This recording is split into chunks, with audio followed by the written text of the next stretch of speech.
Geekus is the second video. How y'all doing? This is Ginger Geekus Roy. How you doing today?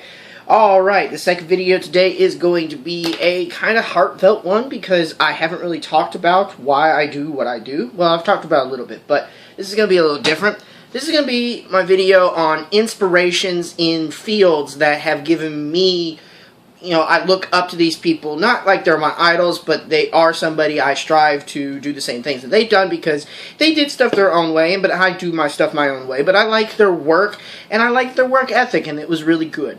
Now, we're going to start this list off with some musical talents, and the musical talents I have are a lot of people from classical rock and stuff like that because they strive to do other things and newer things, and that's really what I want to do in this channel and also Razor, where I'm making games. I want to strive to do things that people already know, but I want to do them in a way that no one has ever thought of them, and do new and interesting stories, and hopefully give people a story that they can read and get into and love, and get them to basically give this to people that hopefully that it will help them out. Now, the people that are inspiration to me, I have Ryan James Dio, because he did a lot of music and a lot of bands, and he was always a mainstay to his fans. And that's basically what I would do anyways, because no matter how famous you get, you're not famous because of you. You're famous because of the fans that love you. And if you don't show your fans the respect that they deserve and stuff like that, then they're just not going to like you. Plain and simple. You gotta have respect for your fellow men. And he had tons of respect. And from a musical standpoint, he gives me a lot of hope that you can be a good person and still get far in the world. It doesn't matter what other people say about you. If you have an idea and you have the motion to do it, go for it. The only way an idea becomes reality is if you put action behind that. That's the only way a dream becomes an idea, and an idea becomes reality. You have to put passion and action into it. Now, that's for music. I've listened to that music for a while, and I've listened to a lot of other music. And music is very inspirational to me. But also, another inspirational thing to me is how I have friends. I have friends that basically believe other stuff than I do, but we still are friends. We don't let our differences basically dictate our friendship. We are still friends no matter what we believe in, and we have respect for each other.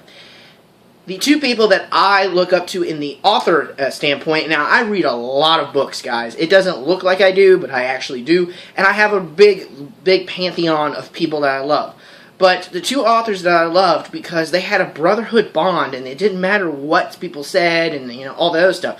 J.R.R. Tolkien and C.S. Lewis. J.R.R. Tolkien was a man of the faith to a whole new level, and he wrote The Lord of the Rings. C.S. Lewis was a man of the faith who became an atheist, and he wrote The Lion, the Witch, and the Wardrobe. These two people were in World War I, I believe, and they fought side by side. They became brothers in blood, brothers in bond. It didn't matter what they believed in or anything. Even as authors, they loved reading each other's works, critiquing each other's works, and basically talking in everything. They loved sharing drinks, and they loved smoking pipes together. They basically were like the best friends, even though they were completely and utterly different. I have tons of friends that are completely and utterly different than me, and we have certain things that we share a bond on. And it helps us. It doesn't matter how many times we argue, how many times we fight. We're still friends in the end, and it doesn't matter what anybody says, we're still going to be friends. C.S. Lewis and J.R.R. Tolkien are perfect in the standpoint that people say that you can't be another friend of somebody because they worship another religion. And I believe that is complete bullshit. It doesn't matter what faith you believe in. If you have respect for them and they have respect for your faith, you can be completely and platonically friends or be in a relationship with somebody. It doesn't matter. Faith can be a bonding thing, but it also can be a friendship thing that basically he can ask questions and you can have answers and you can ask questions, and it can be a good thing if you're a good person. If you get so standoffish and all that other stuff, then don't talk about it. That's all you gotta say. I don't care what anybody says about the way I do my faith.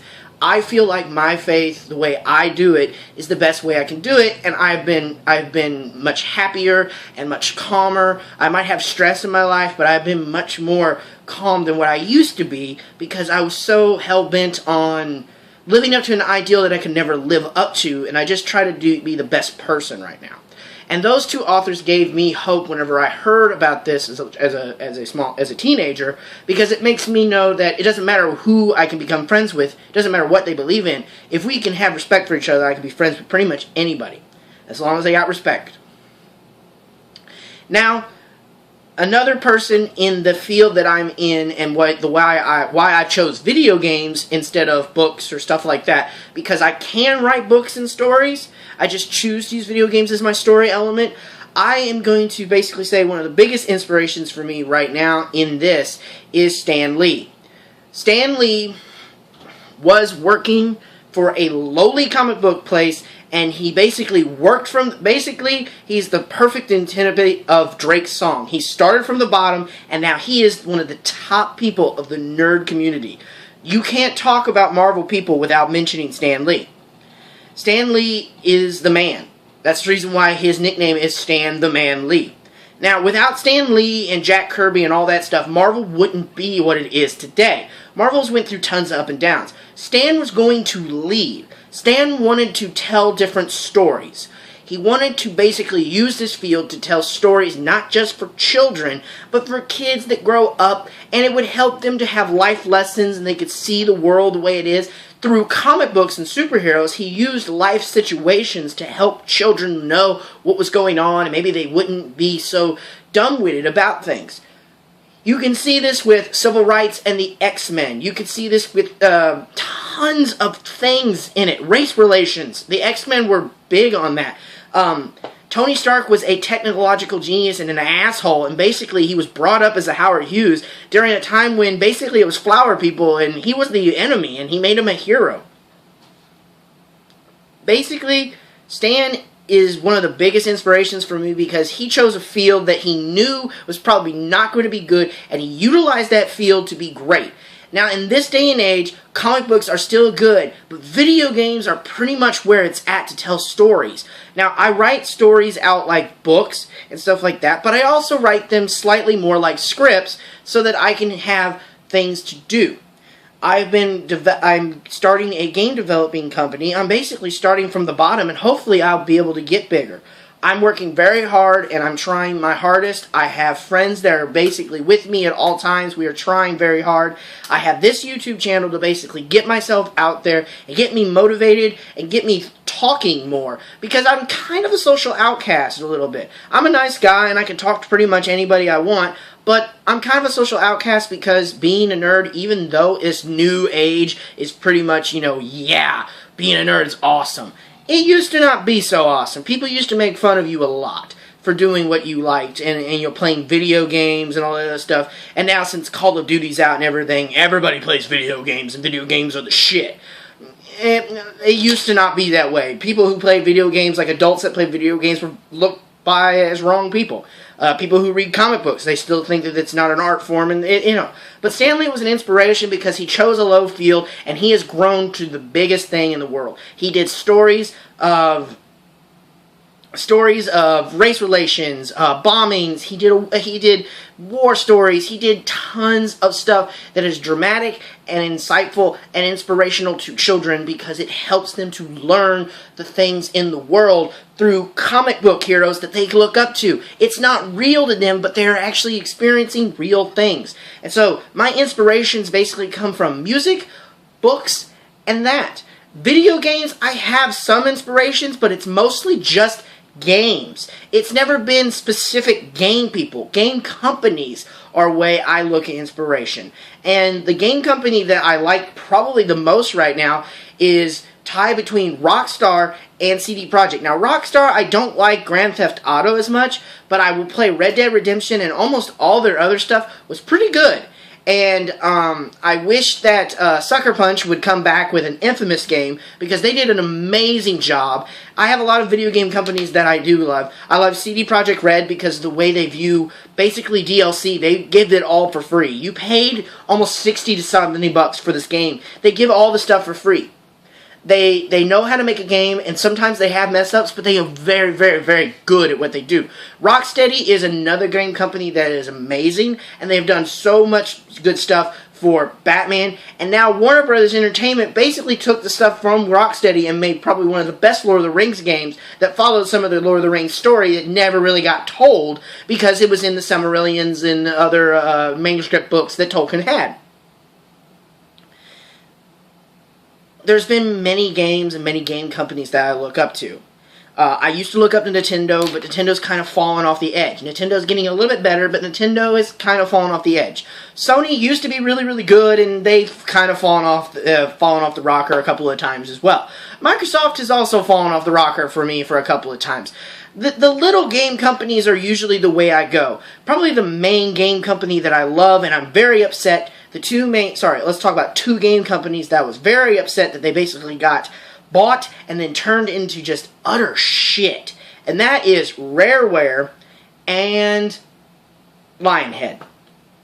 Rareware was probably one of the amazing game companies of Nintendo. They made Nintendo do what they wanted to do. Nintendo would not have some of the mainstay things that they could.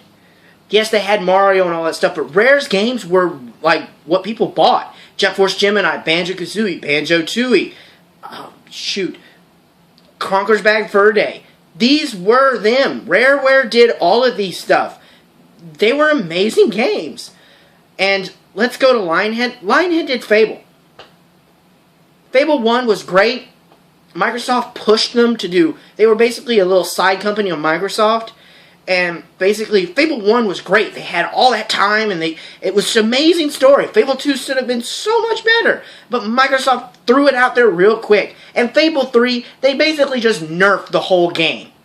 And it was very upsetting. And then Lionhead just really couldn't do any other good stories. They had tons of good things that they could have done, but Microsoft really didn't want them to do anything, and they had such a hard time doing anything. And earlier last year, Lionhead closed down. And it was very upsetting because Lionhead closed down, and now no one can buy the assets for Fable to do a new Fable game, which is really bull. It's really bull, I think. It's kind of like how Rare, basically most of the people had to leave, and now they're doing the Banjo-Kazooie predecessor that's on Steam and all. It's going to be great. It's going to be awesome. But you can play your Rareware games, but Microsoft basically owns everything, which is sad, really. It really is. But anyways, guys, those were my inspirations. If you have any other inspirations that you think I should look at or listen to or stuff like that, please leave a like and a comment below. Subscribe if you want to, and leave a share. Share it for your other geeks. Share it for the other geekists out there. Man and woman, boy and girl, doesn't matter to me. Alright, guys, this is Ginger Geeky saying stay geeky and stay cool.